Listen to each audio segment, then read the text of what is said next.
এই light house পাহারা দিতে আপনাকে বছরে প্রায় 15 কোটি টাকা দেয়া হবে। চাকরিটা পেতে খুব ইচ্ছা করছে? আরো অফুরন্ত সুযোগ সুবিধা আছে, যেমন এখানে থাকবে না কোনো বস, আপনি সম্পূর্ণ একা। নিজের ইচ্ছা মতো ঘুমাতে পারবেন, মাছ ধরতে পারবেন, যা মন চায় তাই করতে পারবেন। আপনার কাজ থাকবে শুধুমাত্র দেখা যে এই লাইট হাউসের বাতিটা ঠিকঠাক ভাবে জ্বলছে কিনা, কখনো বন্ধ হয়ে গেলে আবার অন করে দিবেন। ব্যাস, এতটুকুই। আপনাকে আর কিছুই করতে হবে না, সারাদিন শুধু পায়ের উপরে পা তুলে ঘুমিয়ে থাকবেন। কিন্তু মজার ব্যাপার হলো, এত সুযোগ সুবিধা থাকার পরেও এটা পৃথিবীর মধ্যে সবচাইতে ভয়ঙ্করতম একটা কাজ। কারণ এই লাইট হাউস ঠিক একদম সমুদ্রের মাঝে স্থাপন করা হয়। এখানে থাকা অবস্থায় আপনি কারো সাথেই যোগাযোগ করতে পারবেন না, একাকিত্ব আপনাকে সব সময় ঘিরে থাকবে। আরো ভয়ঙ্কর ব্যাপার হলো, প্রায় সময়ই এখানে বেশ বড় বড় ঝড় হয়। সেই সব ঝড়ের তাণ্ডব এতটাই ভয়ঙ্কর হয় যে মাঝে মধ্যে সমুদ্রের পানি এসে টাওয়ারের উপরে উপচে পড়ে। এমনকি এই কাজে মৃত্যু পর্যন্ত হতে পারে। আরো কি কি মহাবিপদ এখানে ওত পেতে থাকে তা একটু পরেই জানতে পারবেন। এখন হয়তো এসব দেখে আপনার মাথায় প্রশ্ন আসতে পারে যে এই লাইট হাউস সমুদ্রের মাঝেই কেন তৈরি করা হয়েছে, এর কাজই বা কি, আর কেনই বা এই লাইট হাউসের উপরে সবসময় নজর রাখতে হয়, কেন এর লাইট কখনো বন্ধ করা যায় না। রহস্যময় এই লাইট হাউসের আদ্যপান্ত জানতে হলে আমাদেরকে কয়েক বছর পেছনে ফিরে যেতে হবে। তখন যাতায়াতের জন্য না ছিল কোনো গাড়ি, আর না ছিল অন্য কোনো যানবাহন বা আকাশপথ। তাই বিশাল লম্বা পথ পাড়ি দেওয়ার জন্য একমাত্র উপায় ছিল পানিপথ।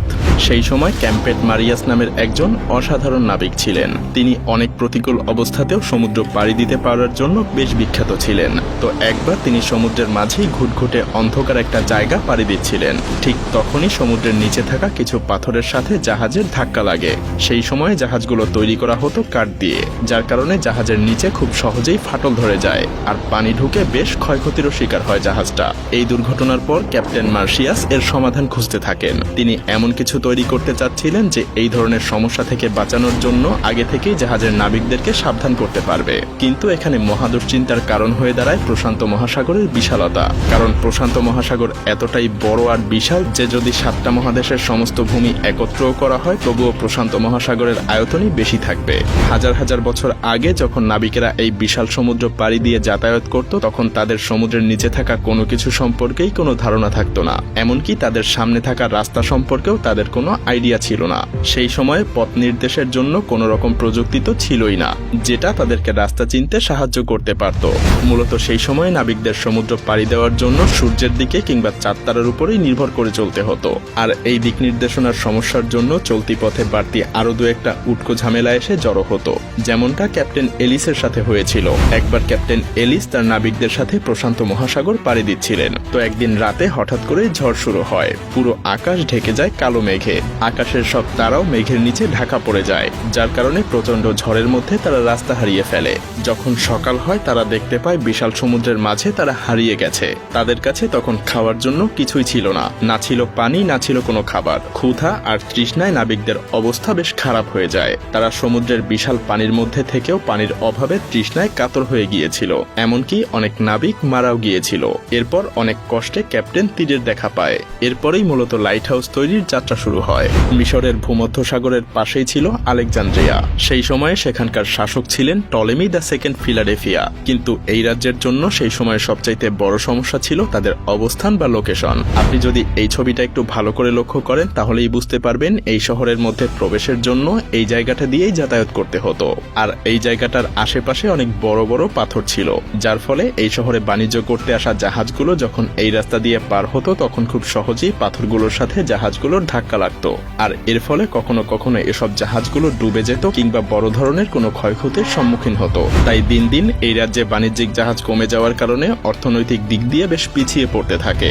টলেমি তখন তার রাজ্যকে রক্ষা করার জন্য সেই সময়ের সবচাইতে বিখ্যাত আর্কিটেক্ট সস্ট্রাসাস অফ সিনিডাসের কাছে ছুটে যান। তার কাছে এই সমস্যা থেকে মুক্তির জন্য প্রার্থনা করেন।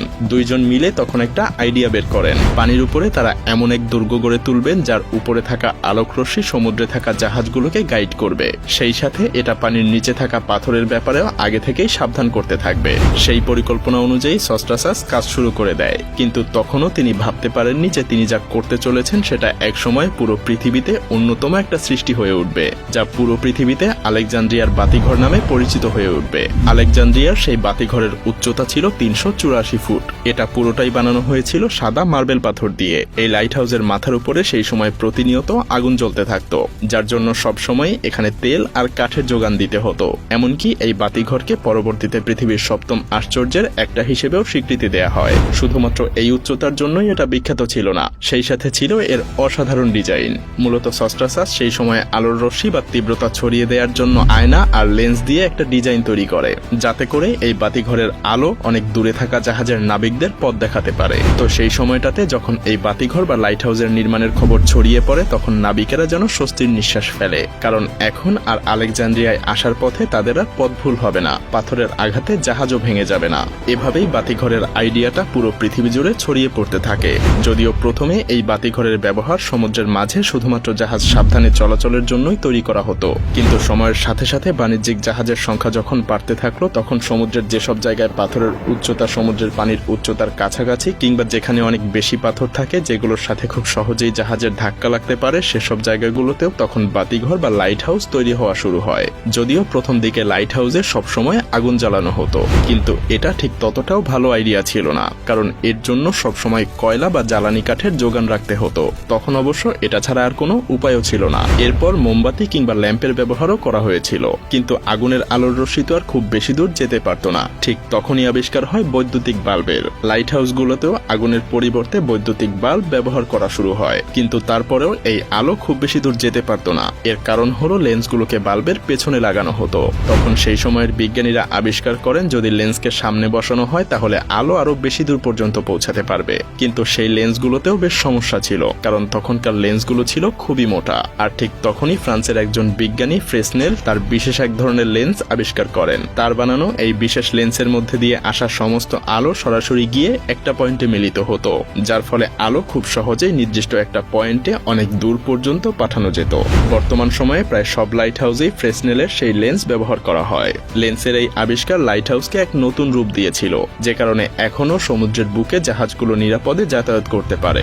কি লাইট হাউসের ভয়ঙ্কর এই দিকগুলো জানার পরে আপনার বুকের ধুকধুকানি আরো বেড়ে গিয়েছে?